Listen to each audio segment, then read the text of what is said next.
Yung mga boss, DCTV nga pala. At ito mga boss, i-update ko sa inyo si Rene Boy.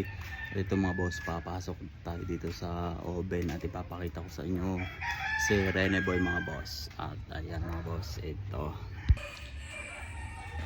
Ayan mga boss, ito si Rene Boy mga boss. Ayan. Makikita nyo mga boss, may primer na yan. Kanyang body. Ayan mga boss. Tapos na may primer na ang body. Buong body yan, pati buong mga boss. Ayan. At ito naman yung bumper niyan mga boss. Ayan. May primer na yan mga boss. Ayan. Yan na si Rene Boy.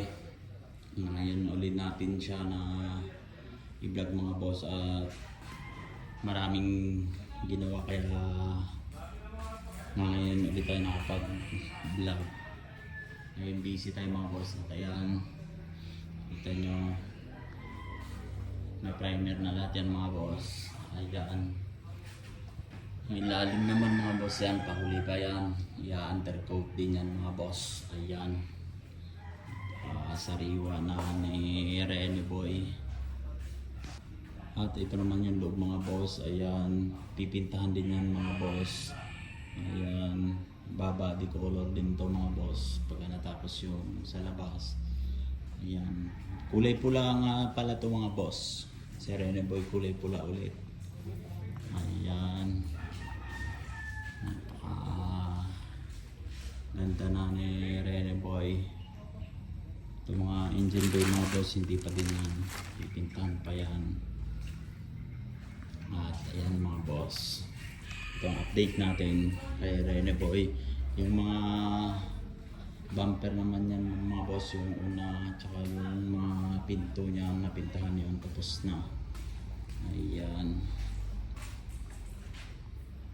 boom. Ano mga boss, yan nakikita nyo mga boss. Yan yung race car ng mob na nawasak ang pinto mga boss. Ayan, inaayos na din mga boss. Yan yung race car ng ito mga boss, ni-repair dito ba na yan ay napingput yan mga boss. At ayan, okay na. Yun yung pinto niyan mga boss. Ayan, ayos na, hinama sila ng mga boss. Ayan yung palit dito, pinalitan niyang pinto to mga boss. Ayan, yan yung pinto niya nandun mga boss.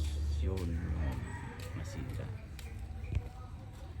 Ayan. At yun lang mga boss ang update natin dito. Sa susunod ulit mga boss, marami pa akong ipapakita sa inyo na mga project civic dito mga boss. Ayan, ayan makikita nyo mga binubuo din mga boss. Ayan, maraming salamat mga boss.